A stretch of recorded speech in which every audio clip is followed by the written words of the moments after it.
Chapter 2. Nick opened his eyes. The room was brighter now, thanks to the sunlight shining through the thin drapes. There was no proof that he had been asleep, since he felt as physically and mentally drained as the night before. Having muddled his way through his morning, Nick found himself standing in front of his mirror adjusting his necktie. A light tap sounded at the door. He went over and opened it. There stood Allie, fully dressed, ready for school. "Good morning, Daddy," she said. Nick smiled, bending down and placing a kiss upon her forehead. "Good morning, Allie. How'd you sleep?" "I slept okay," she said, skipping into his room. Allie, he noticed, was always full of happy energy, even at 7:20 in the morning. "I finished your breakfast," she said, climbing up on his bed. "What's on the menu this morning?" "Cereal, a peanut butter cracker, and a cookie," she said, naming off the items on her finger.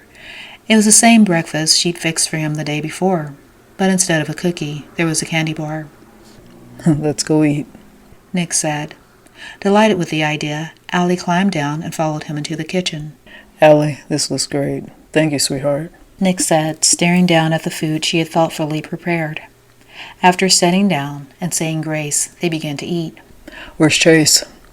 Nick asked. "He left already," Allie said, stuffing a spoonful of cereal into her mouth. Nick knew that Chase only left early, when he wanted to drive Ripa to school and didn't want his little sister being a third wheel. Even though Allie didn't mind, that said nothing about Nick's feelings on this subject. Chase had labeled Ripa Carey as his girlfriend since 9th grade. The idea of the two committing themselves to each other at such an early age was like a sharp, pointy jab in Nick's side. But knowing that the slightest bit of disapproval on his part would drive them closer together was the reason Nick stayed quiet on the subject, for the time being.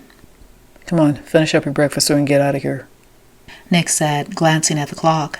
It was going on 8:15. Nearly 20 minutes later, Nick fought to breathe through the thin layer of smoke that lingered as he trudged through the burnt rubble and ash left behind by last night's fire.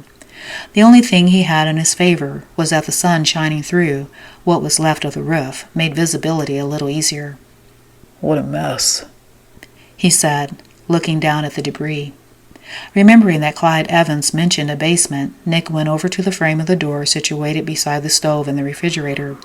He moved aside the broken boards and found a stairwell leading underground, swallowed in darkness. Pulling a flashlight from his pocket, Nick proceeded downstairs. The wooden stairs creaked beneath his feet.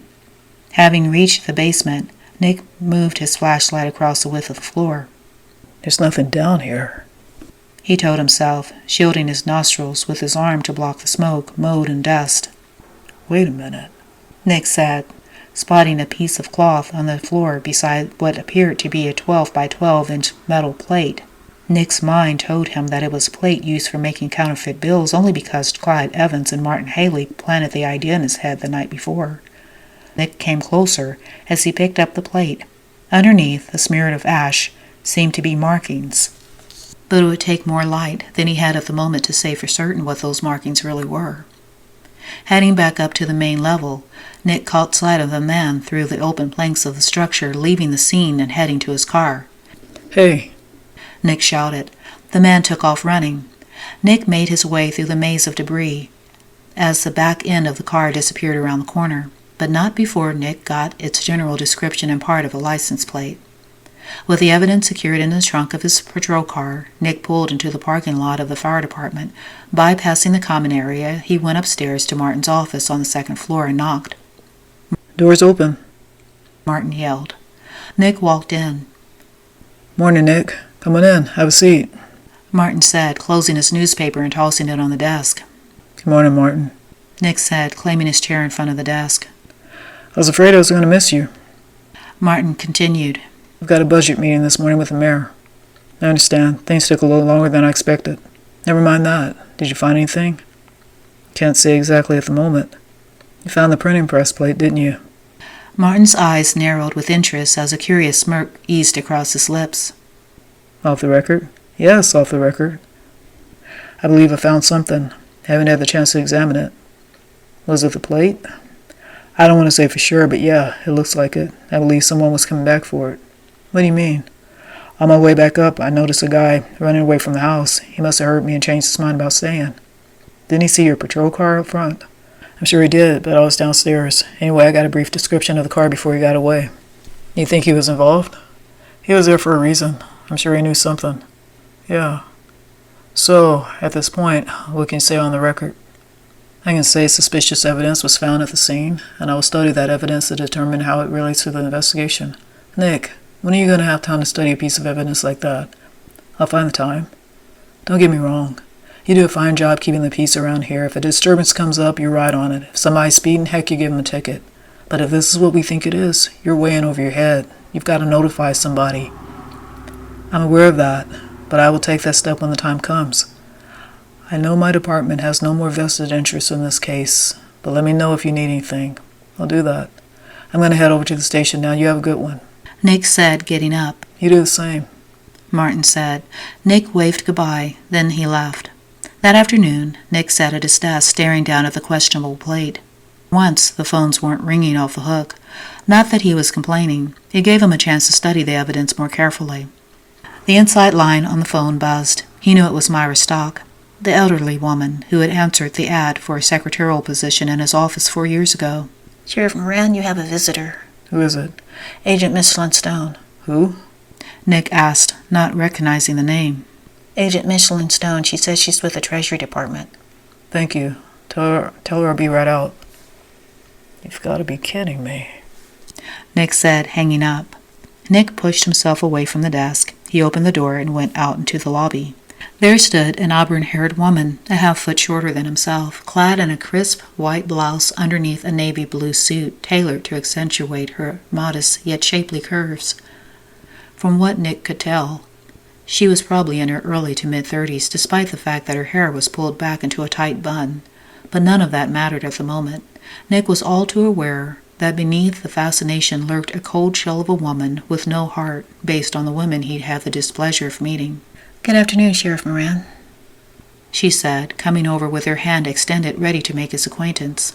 My name is Agent Michelin Stone. I'm with the United States Treasury Department. The cool sound of her voice with a hint of southern twang was very annoying, forcing him to take an instant dislike to her. Good afternoon. How may I help you? Nick asked, getting straight to the point, followed by an obligatory handshake. Can we step into your office? She asked. After you. He said with an impatient sigh. It was Nick's intention to make her go through all the formalities, even though he knew why she had come. Please, have a seat, he said, closing the door. Thank you. She returned. Nick couldn't help but notice the adorable way her nose crinkled, with her perfect crimson smile, and how her skirt rose over the soft roundness of her knees when she sat down in the chair in front of his desk. The muscle in his jaw tightened. Miss, he began. Agent Michelin Stone, she said, correcting him. Agent Stone, would you care for a cup of coffee? No, thank you, I'm fine. Sheriff Moran, she began with a subtle clearing of her throat. It's been brought to my department's attention through an anonymous tip that counterfeit bills are being produced here in Callahan. I'm here to conduct an investigation and shut down that operation. Single-handedly. I'm impressed. Nick said, peering at her with the most uninterested stare he could muster. Michelin's smile flattened into a disapproving frown. I would appreciate it if you did not make light of the situation. Pardon me, but may I ask who called you? I'm not at liberty to divulge that information. As I said, the tip was anonymous. It is my responsibility to protect the identity of the caller. I see. And what exactly is your title at the department? I'm an agent for SID. SID. It's pronounced SID, but it's actually an acronym, which stands for Special Investigations Division. Our division answers to the Assistant Secretary of the Treasury, who answers to the Secretary of the Treasury, who in turn answers to the President. Thank you for the chain of command. Sheriff Moran, I sense some hostility in your voice, which is completely unwarranted. It's not my intention to step on your toes with this investigation. I was hoping that we could work together. Well, that's a great thought, he said with a hint of sarcasm. But seeing as how I'm not the one who notified you, I'm not the one needing the help. I have my orders. I'm sure you do. So, be my guest, conduct your investigation. Just don't get in your way. She finished his sentence. I didn't say that. Good. She smiled cleverly. I'll start with you. Sheriff Moran, is that part of the evidence you've gathered so far? She asked, gesturing to the plate on his desk. Had he honestly forgot to put it away? That was just something someone brought by for me to see. He said, trying to construct a believable lie. May I? Not until I look at it first. You found that in last night's fire, didn't you? Who told you about the fire? I was briefed on the situation by my department head before I got here. That's all fine and good, but you can't just waltz in here demanding things. He said, ignoring how the depths of her green eyes rested upon him. Your refusal to cooperate is an obstruction of justice in a federal investigation. Is that your intent? No, it is not. Nick's phone rang. Excuse me for a moment. He said, grabbing up the handset before the second ring. Hello, this is Sheriff Moran. Sheriff Moran, this is Mrs. Norris from Hadley Elementary, she said on the other end of the line. I'm calling to inform you that your daughter, Allie, has a low-grade fever. We need you to come pick her up as soon as possible. I'll be right there. Thank you for calling. He said, toppling the handset down on the charger. I've got to go, he told Michelin. His words were brusque. Is it regarding the case? She asked in a rush. Hearing her, Nick chuckled. No, it's not regarding the case. My daughter's not feeling well and needs me to pick her up from school, but I'm pretty sure I can handle that without the United States government getting involved.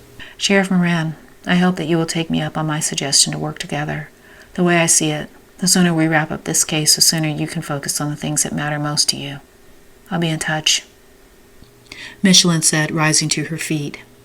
Nick sat quietly as he watched her walk out of his office. Sure, she was attractive, with a body and a walk that was driving him nuts. But Nick knew Michelin Stone was a headache waiting to happen, which is why he would have been all too happy if she would have just taken her silky voice and flowery perfume and went back to Washington, D.C. But that, of course, would have been way too easy.